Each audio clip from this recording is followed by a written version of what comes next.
What's up, everybody? Welcome to another week of Q&A. And this week, I want to go over some EQ. So a couple of weeks back, I went to I did a live mix for y'all, dial in some tones, and a bunch of people were asking about EQ and stuff, but I didn't have the time to get to that. So I wanted to really kind of dive into that today. So if you have particular questions, go ahead and leave them in the chat. If you can type it as Q bracket or bracket Q bracket, so that way I can kind of see it from the rest of the chat, I would much appreciate it. So how's everybody doing? It's another beautiful week where I stay indoors in Los Angeles all day long. It's very chill. What's up, Mr. Kiyami? How's it going, man? Good to see you. Scotty Dog, good to see you. How's it going, Carl? Snowman Machine, what's up, dude? Levels, what's up, everyone? How's it going?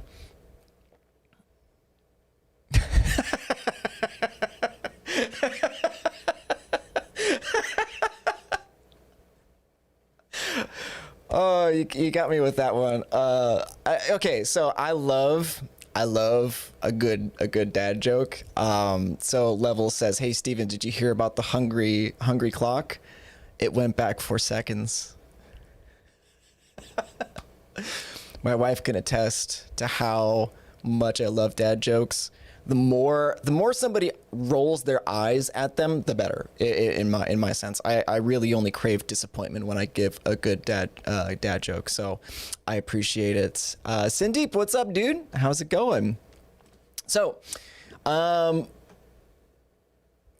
let's get into it. As I said last time, I kind of went through mainly just guitar tone dialing in, stuff like that. So I'm going to use the exact same session since I left off.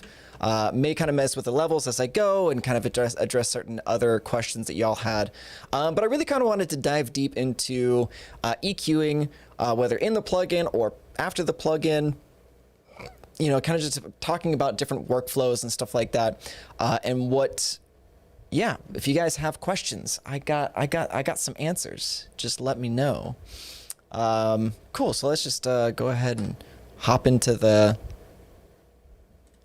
session here. So let's see. So for those of you who were not here the 2 weeks ago when I did this particular mix, let's just go ahead and go through this. Again, this was like maybe an hour's worth of mixing. So a couple of the levels are a little funky. I would go back and redo some of these things, but otherwise, let's just go ahead and take a listen to this and kind of address the problems as we go. Oh, and one more thing.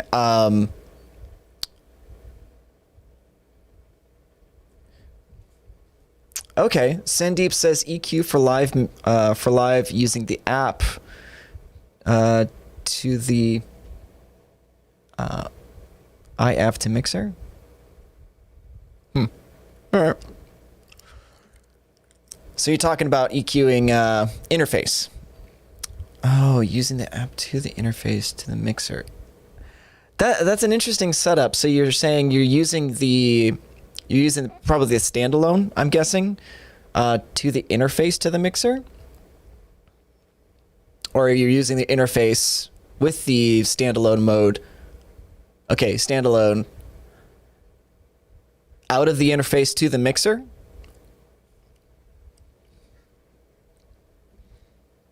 All right. Okay. That's the way that I would generally, I mean, it kind of depends on which guitar to interface to mixer. Okay, yeah. That, I mean, I'll definitely go over that in this because it also depends on the plugin that you're using, right? Okay, so there's a couple of things that you can do depending on how do you want to run that. So obviously with most of the archetypes, so like the archetypes obviously have the built-in EQs you can use, right? So that's kind of a no-brainer. Most people will say, duh. And that's by all rights. However, if you are using the standalone and you don't have, say, if you're using the standalone, you're using like the Fortin Cali. There's really no other way that you can do this aside from changing the impulse response, or having it inside like a here, let me show you guys. Let me show you guys something. So you can use one of two programs for this. This program, this is called Blue Cat's Audio Patchwork, something like that. It's about $100, but this is sort of like a host VST. So that's kind of the way that I'm getting my DAW audio to use. So like Restream doesn't have an AAX format, so I can't use Restream directly in Pro Tools. However, I can use this host plugin to host the VST version of it inside Pro Tools. And the same thing can be done, like Blue Cat's Patchwork is also a standalone, so I could have this as a standalone and then bring in the standalone version of the plugin and then add EQs afterwards. Now, if you don't want to spend $100, you could go with Cushview Element Modular Instrument. Sorry if this is kind of small. I just got a 4K monitor, so everything's kind of tiny. Modular input, so you can make a new audio input. You could say go to the Neural DSP. I can bring in Archetype Corey Wong VST.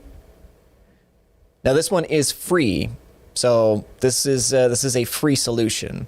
Archetype Corey Wong. So from there you can link up your inputs, and then from there you can go with Fab filter. Where's my Fab filter?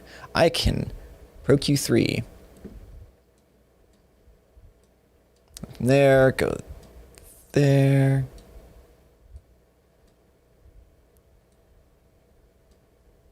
And then just route it to your outputs.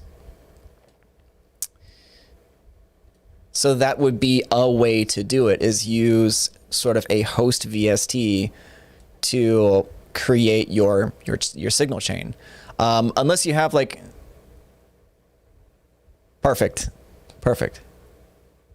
Nice, all good. I'm glad I can help, honestly. Like, especially if you're doing this live, having the EQ readily available, because now I can go through, like, say I'm in a room where it gets like super like woofy, or like, you know, around like that 350. Like I can have Cushview Elements is a standalone plugin as well. So like you could just have this up on your desktop and then bring in the plugins that you need, and then say like, okay, so 350 is kind of giving me some problems. Then this is going to audio outputs going to front of house. If your audio output, like say you have multiple outs from your interface, you can change the number of outputs from your interface. So you could have additional sends from the Corey Wong out to, you know, you can have like multiple different sends and stuff like that. But, you know, this is generally sort of like a one workaround that you can have. But yeah, hopefully that's helpful for you guys. Let's make that inactive. Okay. So I'm actually kind of curious. Now I generally use Pro Q3. If you guys watch the channel at all, like, you know, Pro Q3 is my go-to for a lot of the EQ moves that I make, because it's very transparent, it's very efficient. But if you guys have an EQ that I have installed here, then, and you want to see me use it, you want me to check it out, you want me to show you kind of what each one can do, or you want to see some of my favorites for different applications, then yeah, let me know. Yeah, no worries, Thal. Hell yeah. Again, I'm glad I can help. Just make sure. All right, so let's just let's take a listen to this this mix again.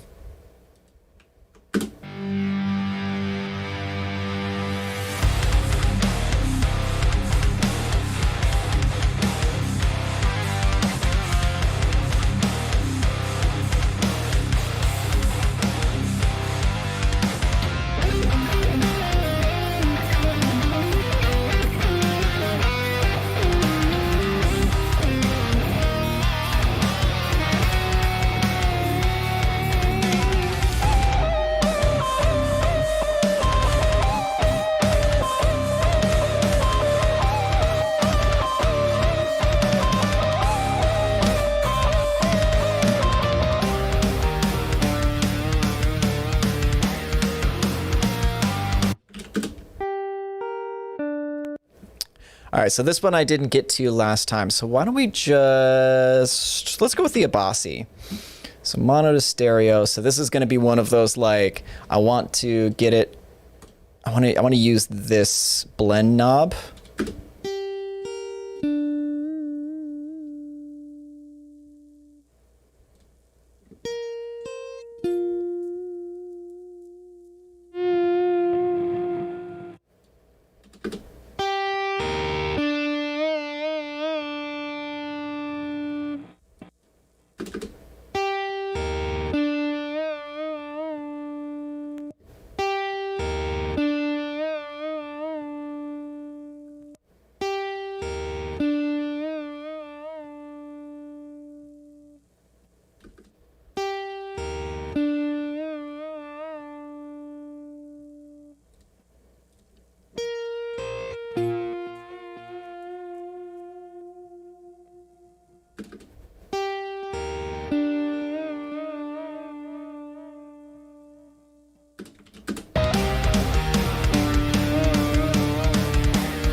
That's hilarious. Okay, yeah, so I totally forgot that I dialed in this tone, and I put the postal service up on the on the after side, and it made this.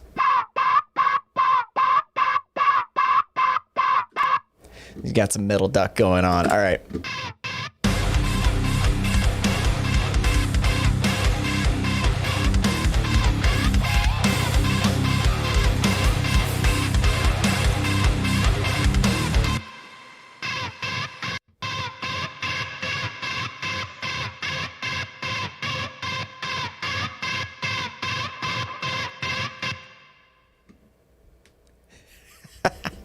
The angry duck.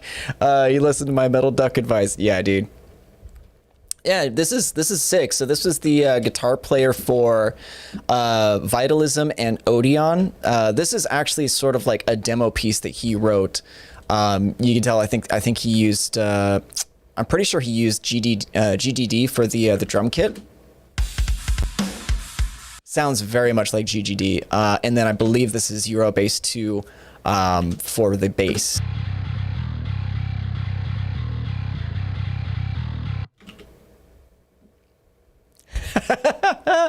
That noise reminds me of when I power sleep through my alarm, says G. I like that. I like that a lot. Yeah, dude, I wouldn't be able to sleep super well if that was going on in my room. My wife would also probably murder me. Yeah. So that's a thing. All right, so let's talk about EQ now. So we got through. There was a couple of things that I was kind of noting in my head that I would want to try and take care of. Now, obviously, probably I did some stuff here for the bass. I remember that.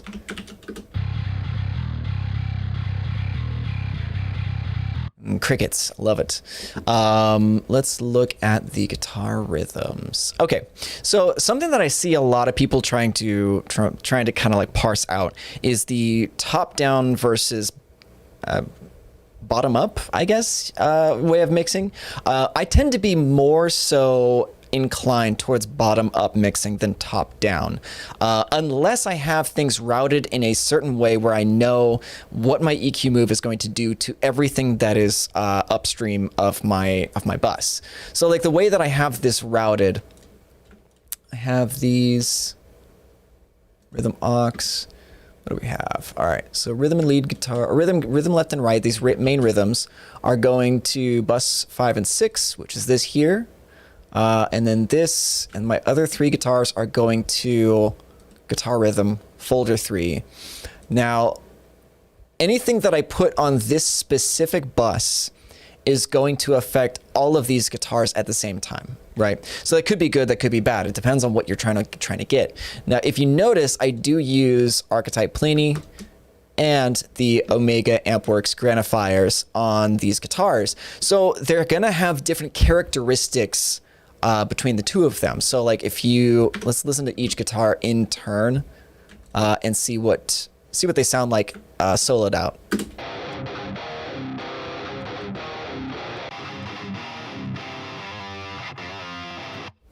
Okay, immediately the Archetype Pliny has this sort of boxiness around, I'd say like 300 to 500 hertz. Let's listen to that again. I really pay attention to the guitars as they go back and forth, because you'll notice that the Omega Ampworks is a little bit more scooped in that area, so it's a little bit cleaner.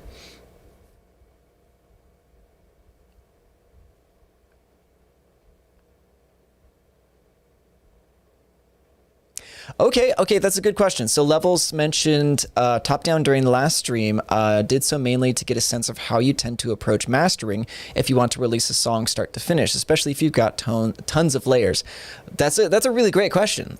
So as far as mastering is concerned, and it's not just your comment as well, because I've been seeing this a lot in the, in a lot of like mixing forums. People are like kind of trying to figure out this top-down mixing because it's a great tool for those who know how to use it. Some people see it as a way to speed up workflow, which it does. However, it's not the shortcut that some people tend to think of it as, right? There's no shortcuts really. But as far as like to address your question specifically, when it comes to mastering, I generally only have my my SSL compressor on my 2-bus. When I'm working with you guys and I'm trying to like just make sure that audio levels don't clip or just are at a competitive level with my voice, I'll just slap my Pro L2 and kind of just dial in some gain, so that way things are just at least loud enough that it's not like if I turn this off, like all my stuff, because generally I will mix without my limiter on and without any other processing, it'll be about this loud.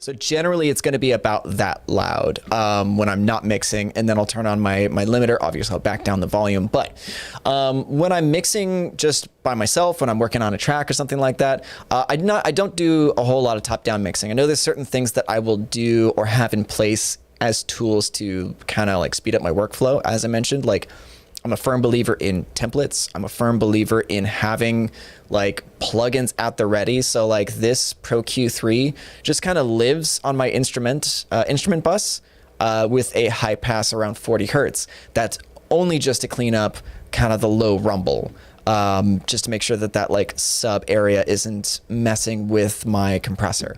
Majority of the energy that I want to be pushing my needle here are going to be the kick and the snare. Because as you can see,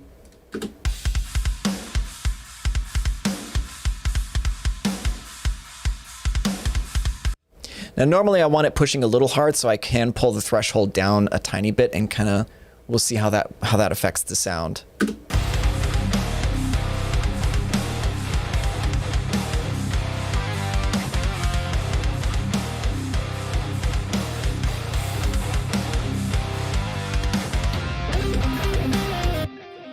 I think I have too much of the direct mics in here, so I could go back in there and change it, because I think the kick is standing out a little bit too much in the mix. But that is neither here nor there. So yeah, so as far as back to my point of doing top-down mixing versus bottom-up mixing. When we take a listen to these guitars, the Archetype Pliny versus the Omega Ampworks Grandifier. Now, both of these have built-in EQs, which is wonderful, because I'll show you. I'll see if I can't. Oh, I even took a bunch out of that. So let's see.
That kick is killing me. So here's what we're gonna do. There we go.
All right.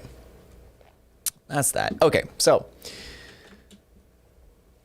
and it's gonna, I would say that a lot of the times when you're trying to figure out whether you want to EQ, it's gonna depend on your own personal workflow, but also sort of how much you can tax your system, especially when you're mixing. So like, there's certain things that I can hear with, like specifically the rhythm guitars.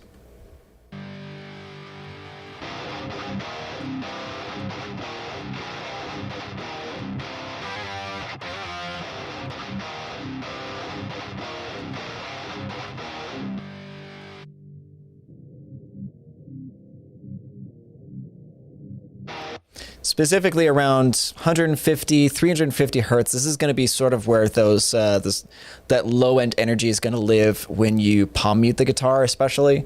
Like if we listen to the,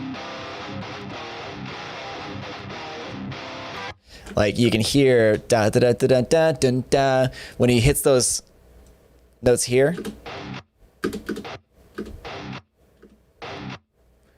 That's sort of where that low end energy is going to bloom outward, and you need to be able to control that. And the Pro Key 3 is great for doing that. So what I would want to do with this as well is kind of show you some of the other EQs that I use, sort of more as sweeteners or things that I feel give it a little bit of something that's a little bit less transparent, kind of coloring the signal, as it were.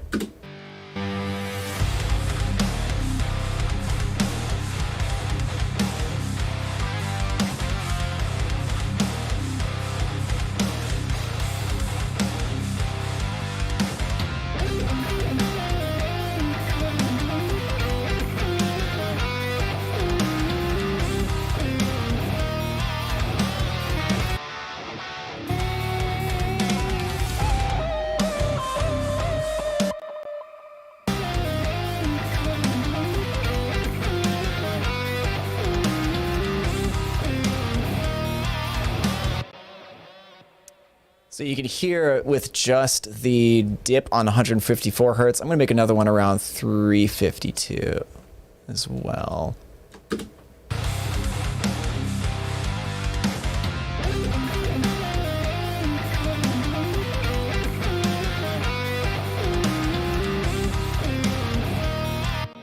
so like that little bit of dips, about decibel and a half around this area here.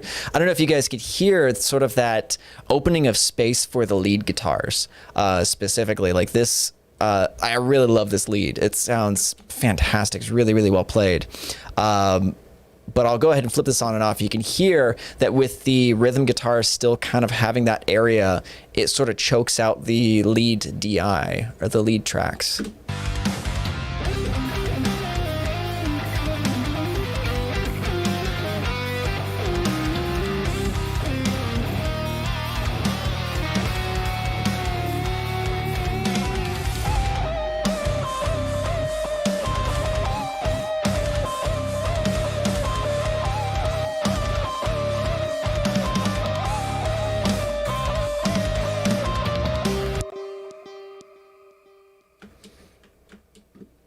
All right, so let's see. Levels asks, do you use any other rules of thumb for reserving frequency ranges for certain instruments to ensure there's enough room in the mix for everything? Curious on approach there, or if it's all ear.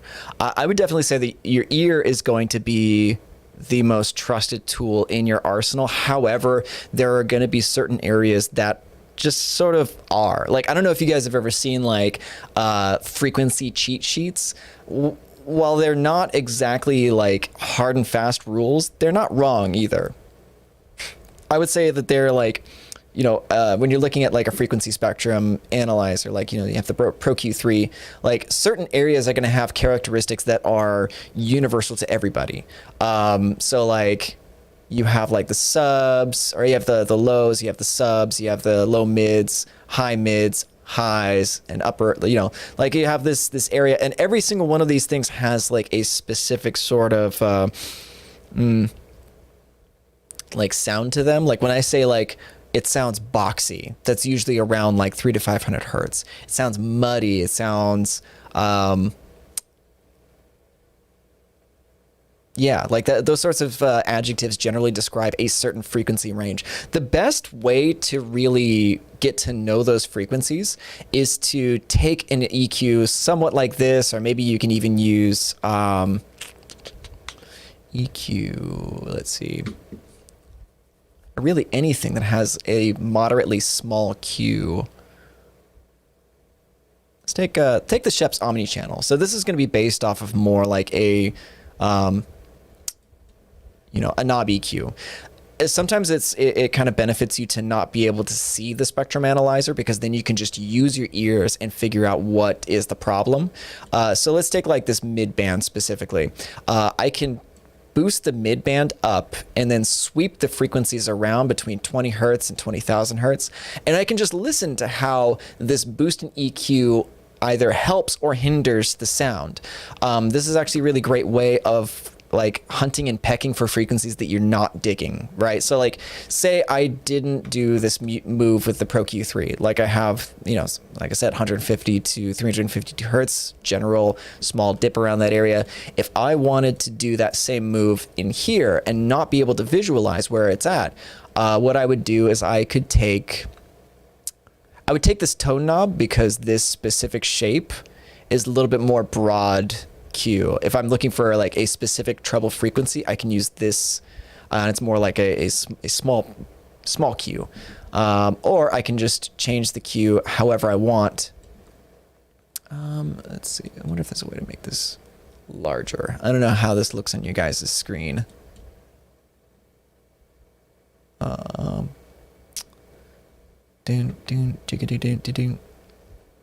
let's start with the broad Q here. I'm going to boost this up and then kind of like slowly sweep it across. Hey, what's up, Mel? Yeah, frequency cheat sheets are good guides for sure. They can be. They definitely can be. Again, they're not hard and fast rules. And I see people using them as hard and fast rules. And I'm like, that's not exactly the point of them. It's a guideline, but not exactly the what am I looking for the word? Not the dogma, as it were. But anyway, so let's take a listen to these guitars. I'll sweep through, and I do this generally in context of the mix. Sometimes I might solo them out, but we'll listen to this in the context of the mix, because that's generally the best way to make your moves, because out of context, you may dial in something that sounds really sick, but then you throw it in the mix and it's like it either gets buried or it's too shrill, or, you know, like there's going to be a lot of other factors that will affect your tone. So let's go ahead. This is all down. Let's start with this at 20,000. We'll just go there.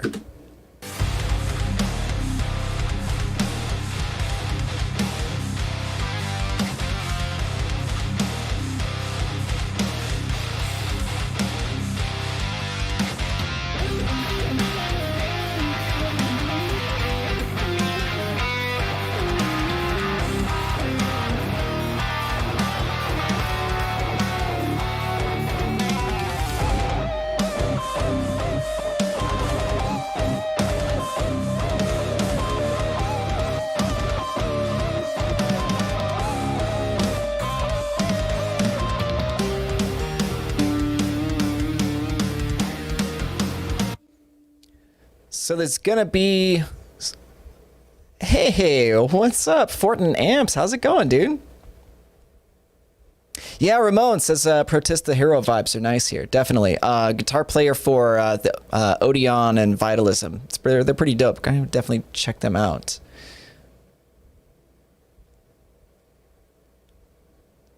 Yeah, Levels says, I ask because I've seen a ton of visual reference material for that stuff and have gotten the best results just messing around. Absolutely, 100%. I am totally a proponent of just playing with sound. Figure out what you like. Dial in tones how you feel that they're going to fit your mix. Don't worry about what other people say.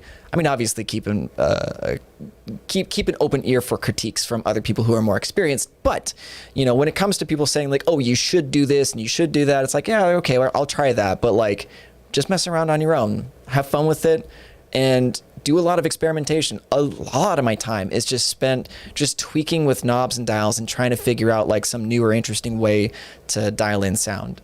But yeah, so you can sort of figure out if you have a problem, like if you have, so let's go ahead and turn this off. So similar to what I just did, if you have something like a frequency analyzer, like the Pro Q3, it's always great to be able to just listen to it, grab a cue, just kind of do it across this frequency spectrum, listen for the things that you don't like, and then just duck them out, see where you're at.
All right, so that's generally where I would go with that.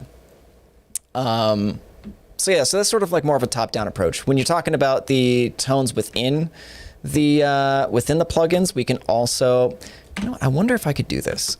Oops, let's. If I group these, do the EQ match. What I mean by that is, if I move one, does it move the other? No, since it's different plugins, different. Okay, so that doesn't quite work the same way. So let's say that we wanted to just dial this in for ourselves without having to use as much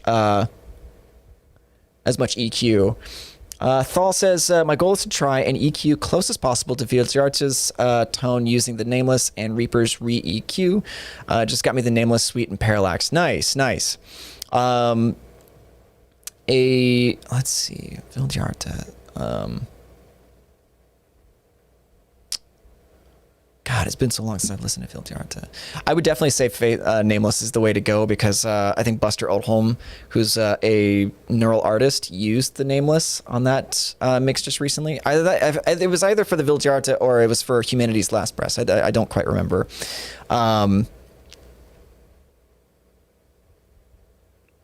That is a really, really good point. Sindeep says, don't you get tone blind if you spend too many hours at a stretch on EQing? Few recommended that you take breaks to give some rest to your brain and ears. What say you?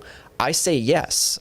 One of the worst things to have happen when you're mixing is to lose perspective. And what I mean by that is that your ears, what is it called? Sensory adaptation. Okay, when your ears start to get bombarded by these frequencies, they start to adapt and sort of like kind of block out some of them so that way they don't get damaged. I think that's it. Either that or we just get used to certain frequencies that we're listening to and we just don't hear them after a while.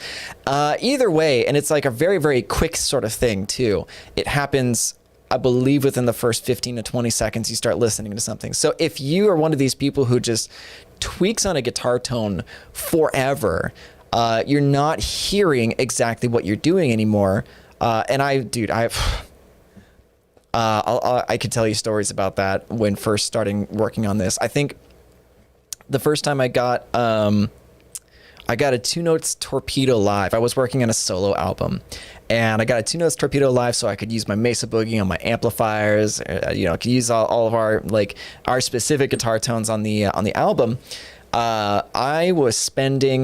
I spent like a couple of hours straight just like looping the guitars through and listening to the tones, and it was awful because after I turned everything off, I just got frustrated, and I turned everything off and I like sat down and kind of leaned back, and all I hear out of like both ears was just and oh my God, it was the worst because I didn't even realize like I wasn't listening super loud, but even then, it's not just volume that factors into hearing loss. It's also like length of time. So you're actually damaging your ears if you're listening to guitar tones at a moderate level for an extended period of time. You're still damaging your ears. So I would say take breaks every couple of minutes. Turn the music off. Take a quick breather. And then come back to it with fresh perspective. That's why I'll say, that's why whenever I'm dialing in guitar tones, like say I'm dialing in impulse responses for one of these guitars. My usual practice when dialing in impulse responses is to go 5 seconds per impulse response and then move on to the next one because your ears will adjust so quickly. So like if I'm say dialing in this tone initially, I can go through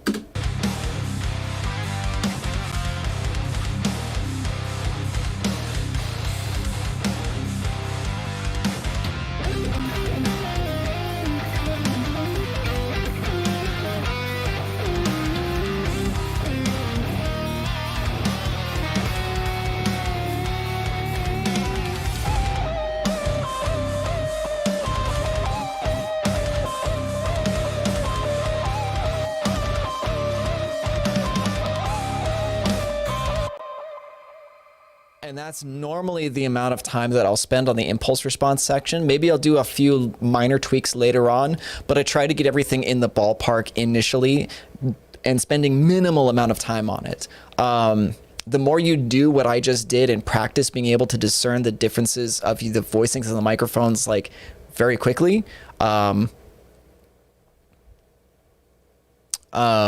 easier it will be to dial in the tones with confidence.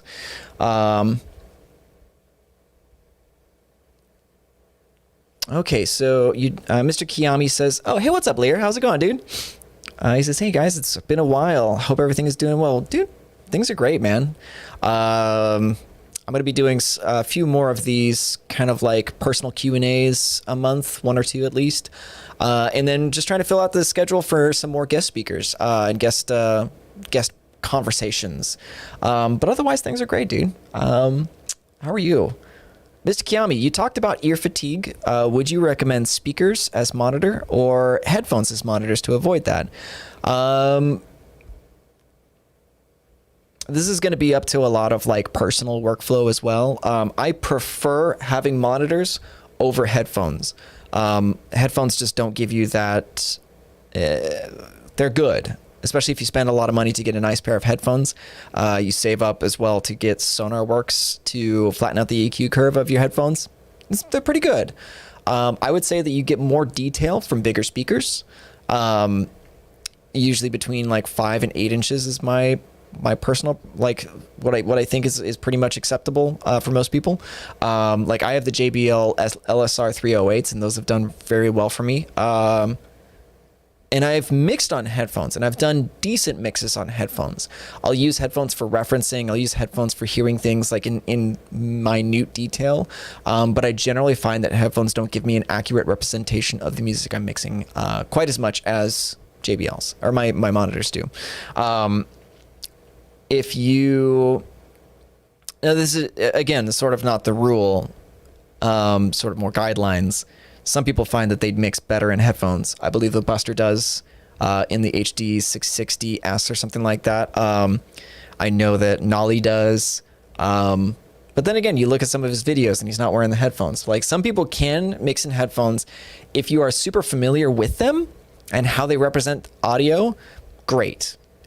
If you're just picking them up because you feel like you'll do better with headphones, probably not.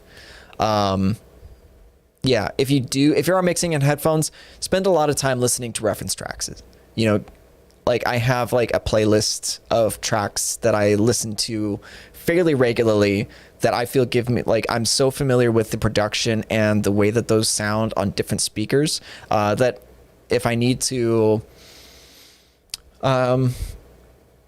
like adjust myself or get acquainted with the room that I'm in, I'll listen to this playlist so I can kind of hear how the levels are interacting with each other.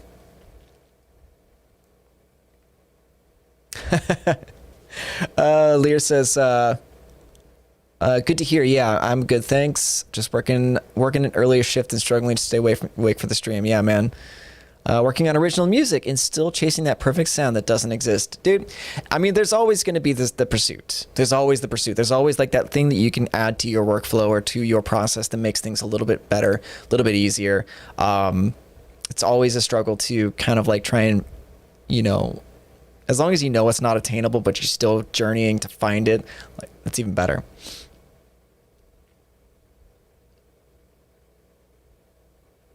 Let's see.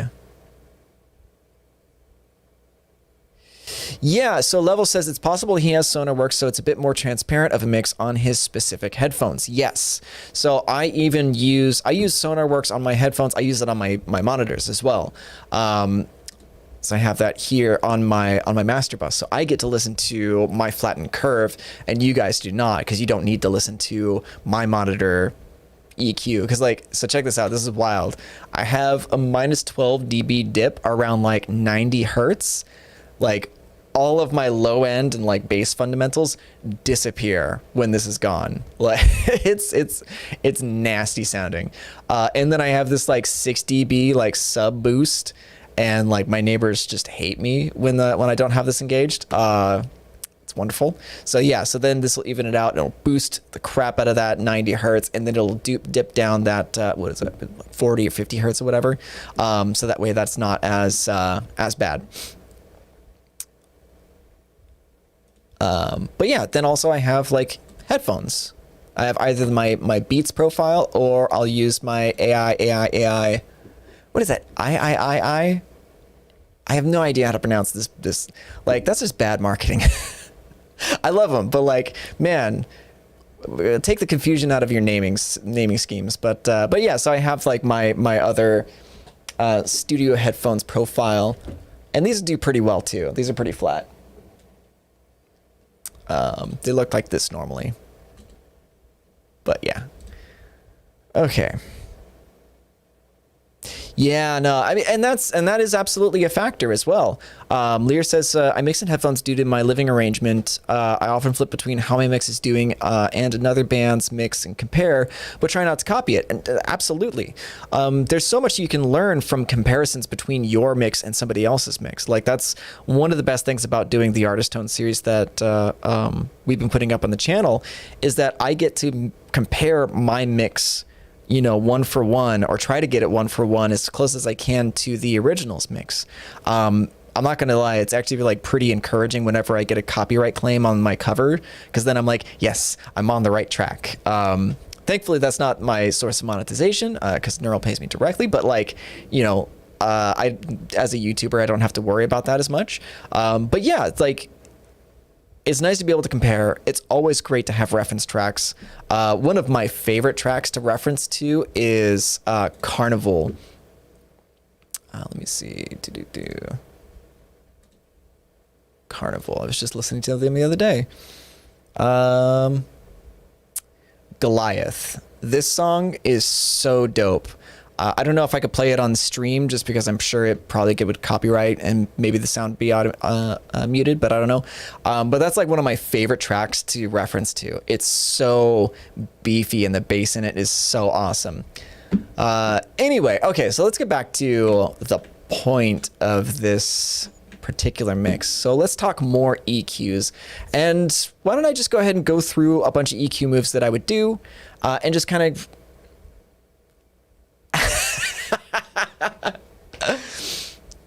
oh, dude, Goliath is incredible. We did just become best friends. Yes. Oh man, and it's funny. I actually didn't even like really know of Carnival until I think it was like 6 months ago that they were featured on the URM's Nail the Mix. It wasn't that track, but once I listened to the track that they were featuring, and then like I just like dove straight deep into like just all of their music, and I just like fell in love with their sound. It's so epic and dynamic. I love it. I absolutely love it. Legator Guitars, what's up, dude? How's it going, Ryan? He says, "Hey, Steven, how's it going? Killer stream as usual." I appreciate it, man. This is awesome. This is a lot of fun. I've said this on streams before, but like this is honestly one of my like favorite aspects of this job, is just getting to like hang out with you guys, have a conversation, and help you all kind of like figure some of this stuff out. But yeah, so why don't I go through? I'll EQ a couple of elements and describe what I'm doing as I go, and then I'll show you kind of the difference between some of my more general moves versus my like sweetener moves, and the EQs that I choose to do that.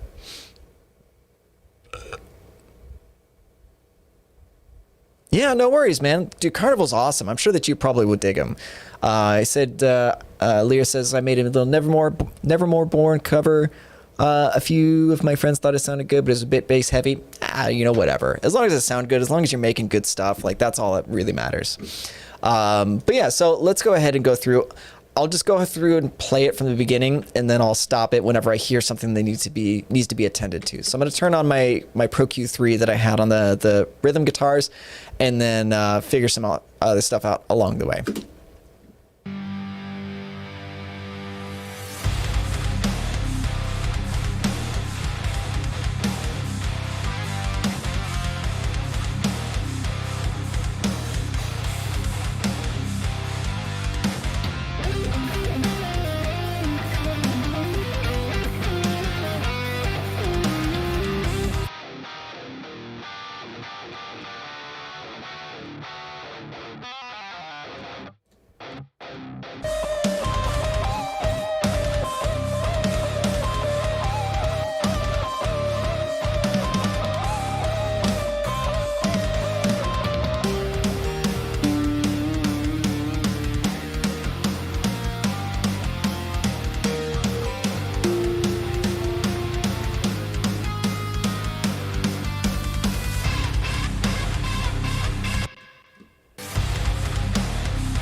I love that part. It's so like happy. Galaxy Bulldozer. Hey Steve, how are you doing? I'm still waiting for a new competition. Well, we got the Abasi competition going on right now. If you check out the channels, or if you check out the videos listed on the channel, go back, I think about like 5 weeks or so. The contest is ending October 2nd. So you have like a little bit over a week if you want to join into that one. And we got some other ones coming up after that I'm pretty stoked on, as well as a couple of community things that I've kind of been scheming recently. But anyway, let's go back to the moves that I just did. Now, this is definitely one of my favorite kind of spice EQs. A spice EQ, little Salt Bay. It's really, really great. It has this great way of leveling your, especially for like high end. Oh yeah, Galaxy Bulldozer. I'll wait for the next one. Yeah, no worries, no worries. I definitely want to do some more stuff, some more contests, bring in some other artists as well. Yeah, you'll be seeing it. I'm excited for what we got going on. So anyway, back to what I was saying. I did 4 decibel high shelf, and I backed the high shelf up to about 3,500 hertz. So this is taking everything above 3,500 and boosting it up. And then I bumped the mid-range 1.6 decibels at around 2 kilohertz. Now, the guitar pick frequency is around 2 kilohertz. Like, so if you ever want to get more pick attack out of your guitars, kind of make a small boost in that range, and you get this really nice like pick attack. Like it sort of makes it a little bit more aggressive. So let's. Yeah, and that's basically what I did. Like, this is one of my favorites because it has a way of boosting the high end that becomes not shrill. So if I turn this off and use Pro Q3 to do that exact same move, I'll do high shelf. Oops. High shelf. High shelf. It was 3,500, give or take. About, what was that? 1.4? No, 4. That was 4 gig. 4 gigabytes. 4 decibels. So let's dial in 4 decibels. That's what that looks like. And then 2 kilohertz. That was 1.4, give or take. So let's listen to this move on the Pro Q3 versus the Sheps Omni channel.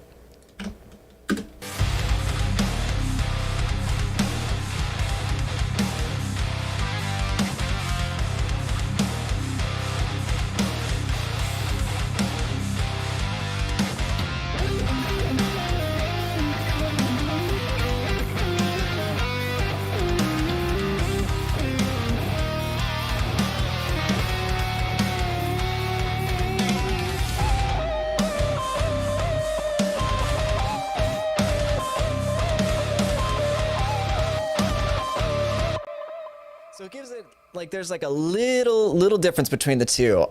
This one gets a little fizzy, where this one kind of just brings out the presence, but it doesn't make it super fizzy or overly crunchy kind of sounding to my ear. I may back off this one a little bit though.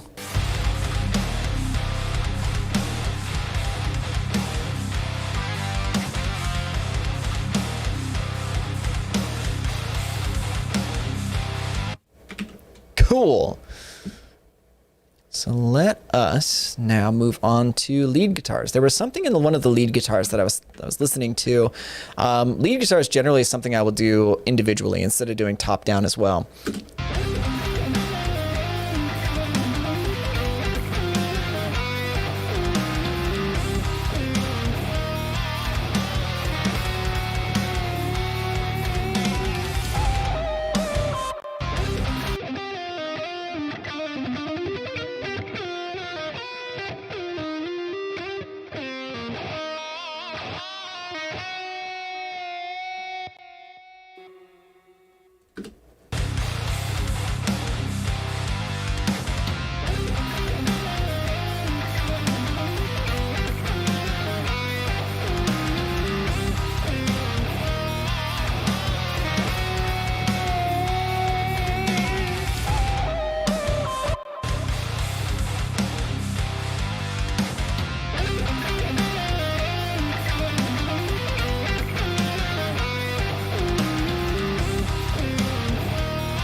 That always makes me laugh.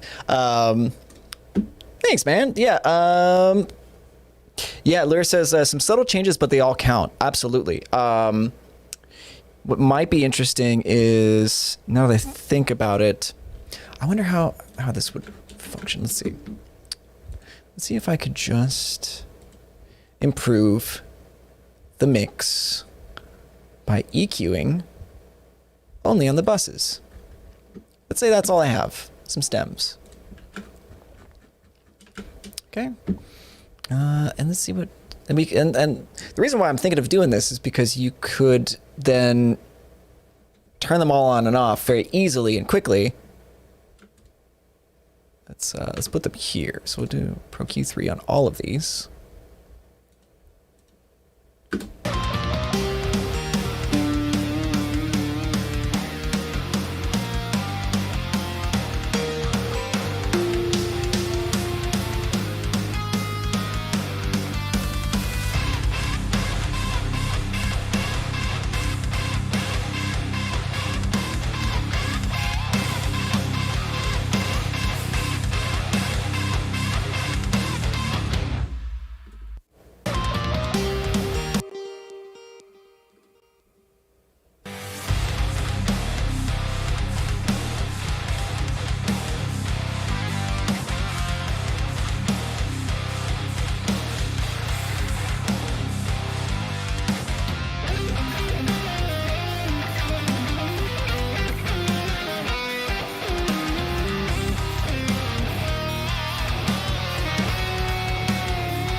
I like that. Okay.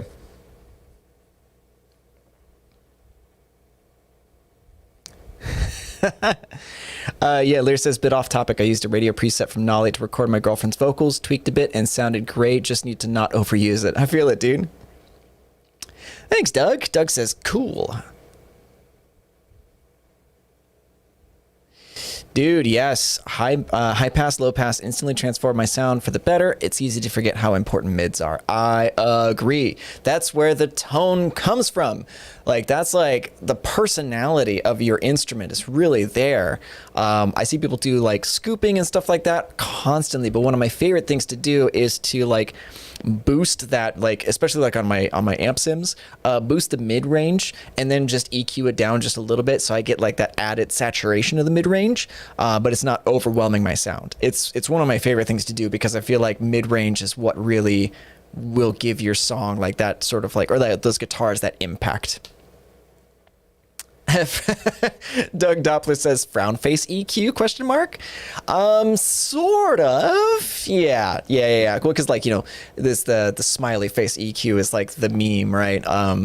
It's where you like just scoop out all of the mids, but I find that like if you saturate the mids in the amp and then compensate by bringing it down on the EQ, you get this really nice sound to your guitars that's not really present in a lot of modern metal bands.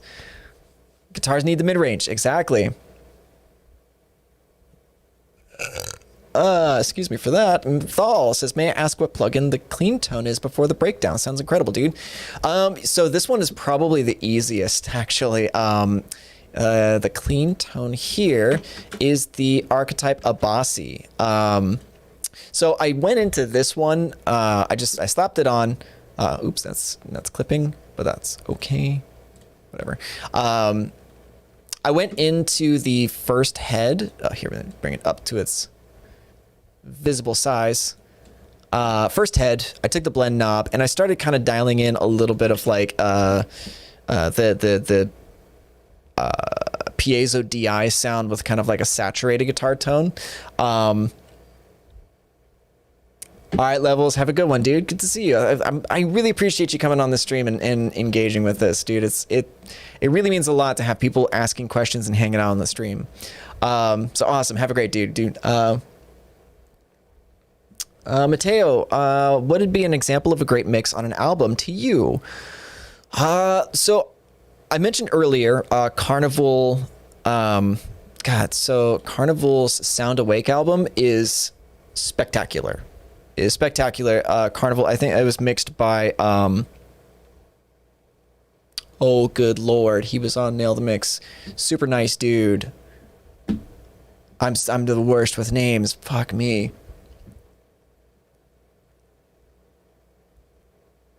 So Galaxy Bulldozer, the Abasi is definitely good for very specific things. Especially this blend knob. So I'll show you a little bit of the blend knob here and what you can do with it.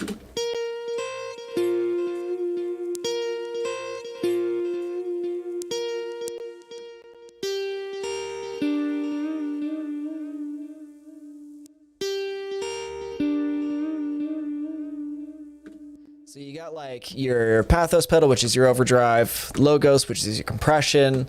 I'll go back to default and kind of show you a couple of ways that you could dial this sort of cleanish tone into. So it starts off default with the blend knob at 0. Nice, good, clean tones, has a little bit of saturation. You can always back off the gain knob or the input knob if you don't want that much saturation. If you want to give it just like a little bit of grit, you can dial in a little bit of gain on the smooth setting for the overdrive. Cool thing about the overdrive, which I personally like, is that you have a built-in EQ, so you can kind of change the way that your tone is even before it hits the head.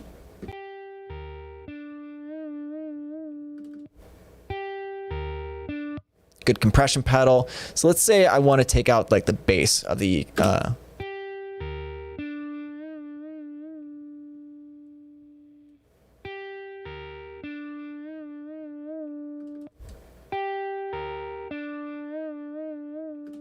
sounds pretty good. We have these shelves here that affect your tone.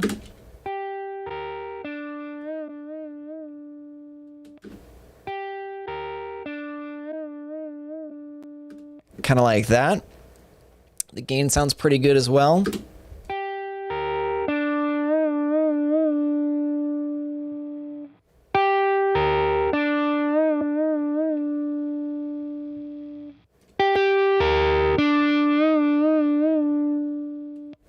However, I feel like the strongest aspect of this particular head is the blend knob. So with the blend knob at 100, it sounds like this.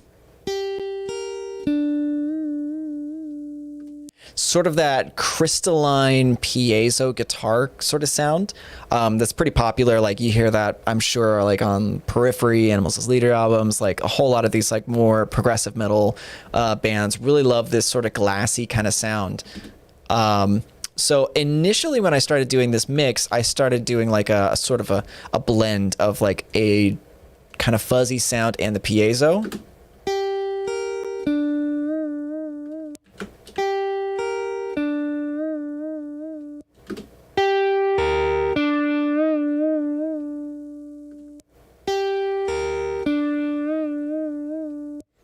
And that sounds pretty cool, but in the context of the mix, though, the kind of fuzzy guitar got absolutely lost and was actually burying the piezo. So I just blended that to 100. Now this blend knob at 100, that piezo sound, bypasses everything in the mix, in the plugin, like your EQ and your impulse response section. So tweaking these does nothing to the piezo sound. And then you get to the effects, which obviously these are going to be some sick effects.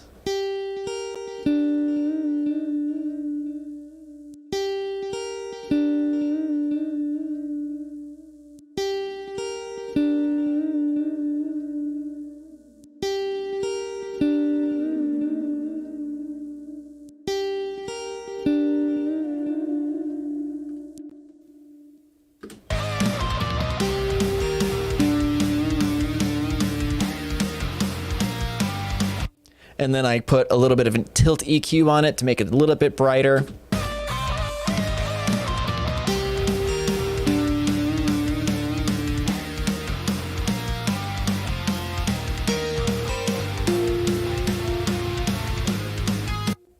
Yeah, I think that one, I think the Abasi fits that sort of style super, super well.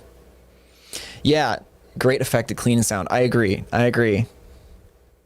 It says Galaxy Boulder says the last plugin I need is the Dark Glass. Dude, it's awesome. Like the Dark Glass is one of my favorites to use on bass, especially if you need something that's a little bit more mid-rangey, a little bit more vintage. Like the VDU setting on that is killer.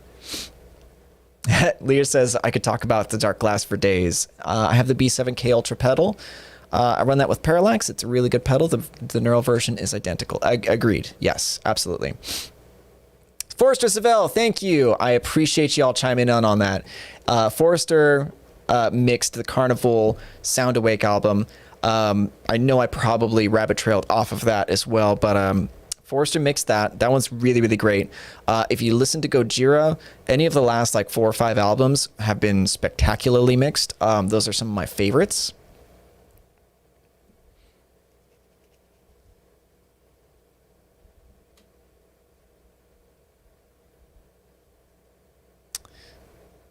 Yeah, Gojira is great. Gojira is my favorite.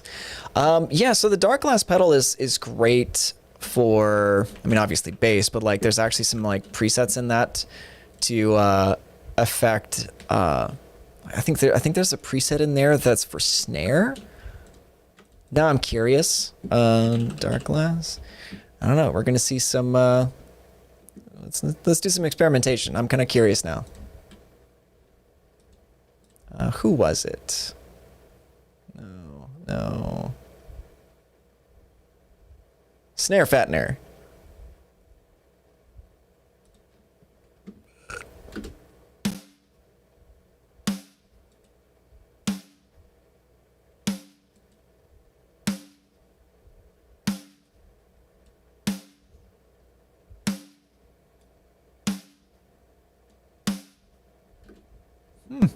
Interesting.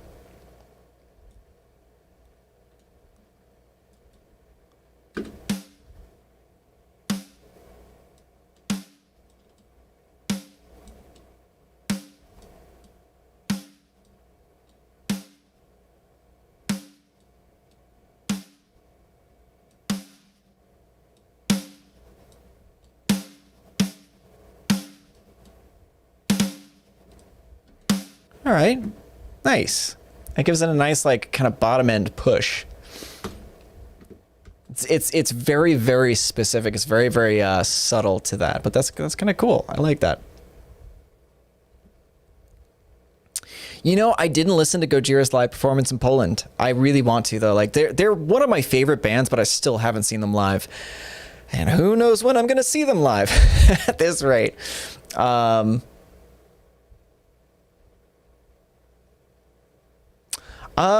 Mateo's asking, is there any chance to see other content in the near future for some neural software? What are you asking about specifically? I mean, because like obviously we have more stuff coming out, like software, more plugins. But like if there a contest.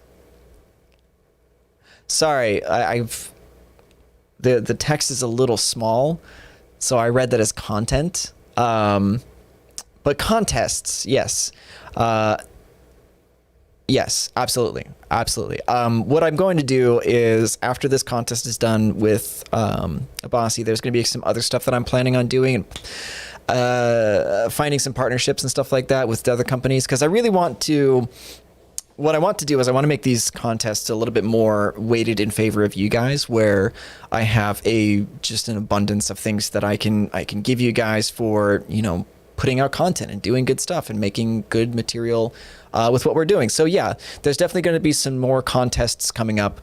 There's going to be as well, I'm planning out some stuff for just the Facebook community. That's a little bit on a smaller scale and also user voted rather than internally voted from Neural. So that way you guys get a chance to really, like your guys' vote will matter. Like I'll stay out of that entirely. What I'll do specifically, I essentially will gate out the lowest 80% of entries sort of, and let you guys vote on the top 20%. That's sort of my thoughts. Hell yeah, Galaxy Bulldozer. I'll check that out. Must see Gojira, Poland Rock Festival 2018. I've heard that their sound live is amazing. I think that they might be using some neural products as well. So, well, I think so.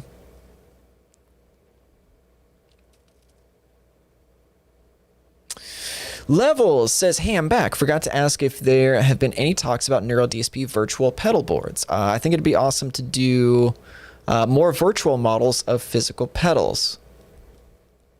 Virtual pedal boards. That's going to be that's an interesting question.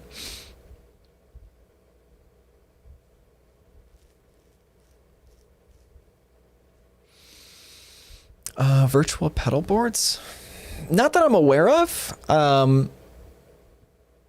So I know that a big thing coming up is going to be the quad cortex, obviously. And with that, you're going to be able to capture all of these disparate elements of your signal chain. Like you can capture your physical pedals, your amp heads, a lot of different things with the quad cortex, your impulse responses. So that's sort of the thing that we're going to be focusing on a lot in the coming months. I don't know about anything specifically towards virtual pedal boards, but like, yeah, I mean, like, check in with us. Keep up with all of our social stuff, because we're definitely we're very communicative with what we have going on. Not about upcoming products, of course, because that's something fun that we like to do with our marketing is kind of surprise you guys with the artists that we work with or the plugins that we're coming out with. But yeah.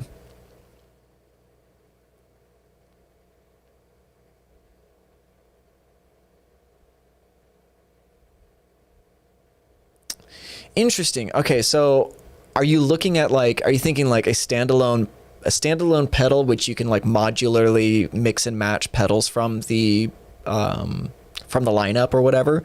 Because I don't think that that's on the way. I think that's been thought about, but I don't know if that's actually in production or not.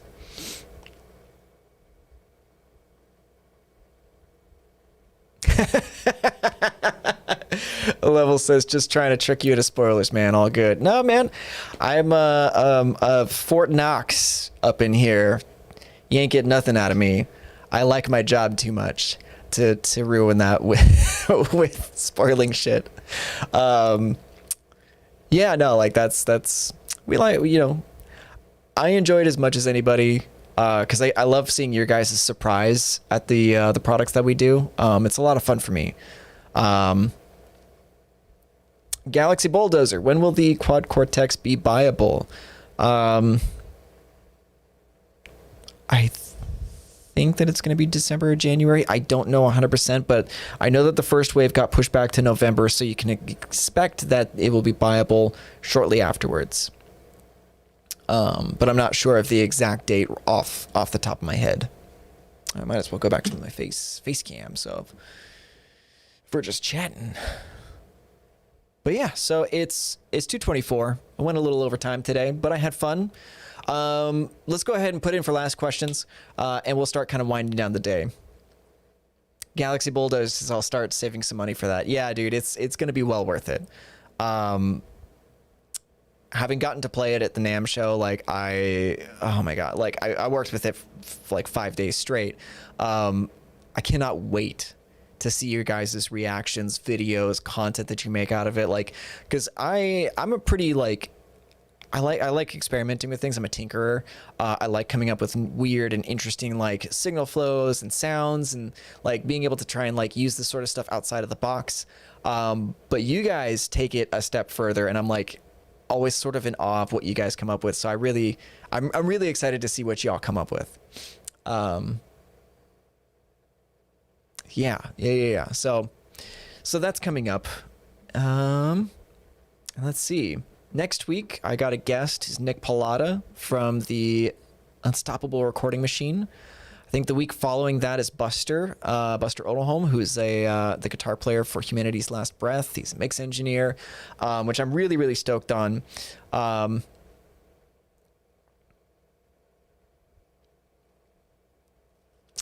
Mateo, that's actually a good question, because I get asked this fairly regularly. He says, also, sorry to barge you with questions, dude, that's what I'm here for. Like, this is what this session is for. I don't always get to all the questions that are sent to like my private pages, like, or my personal pages, just because I don't have time to answer everybody individually at times. That's why I kind of sequester this time to be able to answer you guys directly, whether you send me the question personally and I answer it on the stream, or whether you ask me here. This is what I'm here for. So to his question, he says, what do you look to sponsor an artist in general? I would say, and this is a good question for just in general, as far as like asking any company to sponsor you, is what value can you provide to the company that you're trying to ask for? Because the thing is, like, it has to be a two-way street, because, we have a platform to put our artists on, but we also want to get something in return. So like, ask yourself, what are you bringing to Neural DSP that either is better or different or whatever than other artists are doing? Do you have viewership? Like, I don't know the specific numbers because I'm not the AR rep, but these are sort of things that I keep in mind, even in my own position, where it's like, what can I provide this person that's going to be valuable to them, as well as them bringing value to me? Like, that's always my priority, is bringing value to the person that I'm working with. So like, if I'm approaching a guitar company to do another guitar giveaway contest, I have to have the numbers readily at hand and say, hey, so we did an Instagram contest with X company. We had X number of entries. I think that if we partner up with this, then we can bring this exposure to your brand, because it's less about me getting something from them and me providing something to them to help them grow as a company.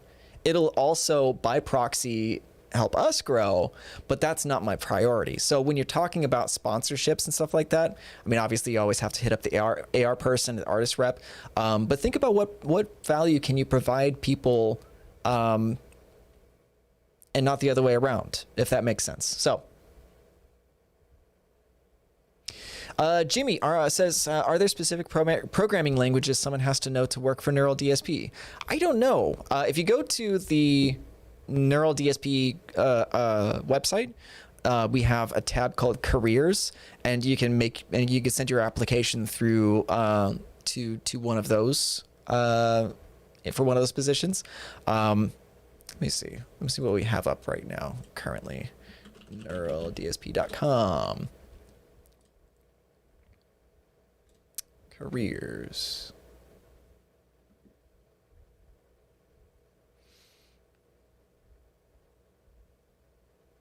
Yeah, so he doesn't go into extreme depth of exact specifications.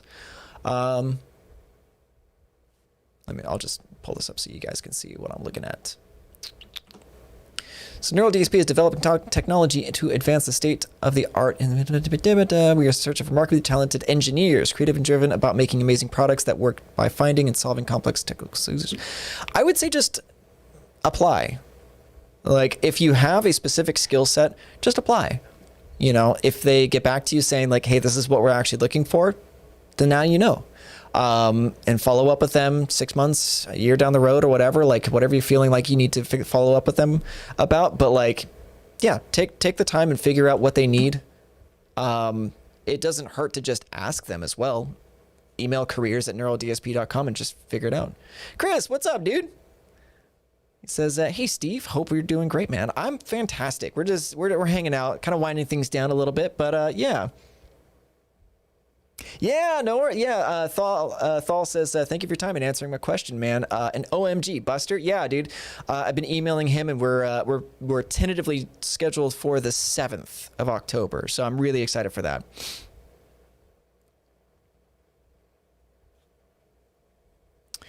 Yeah, thanks, man. I appreciate it. Things are going great. So it's 2:30. I think I might just we'll just go ahead and call it a day there.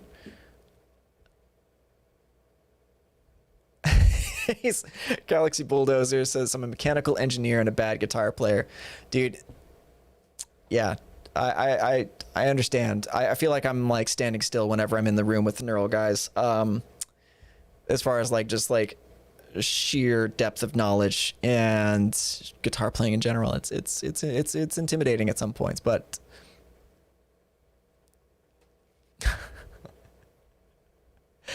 thanks, Mateo. I really appreciate it. He says, can I ask for a neural copy for my birthday? Haha, joking. But really, thanks for your time, man. It's my pleasure, dude. It's my pleasure. If you are interested in checking out sponsorships or anything like that, definitely hit up our AR Max at neuraldsp.com and email him there.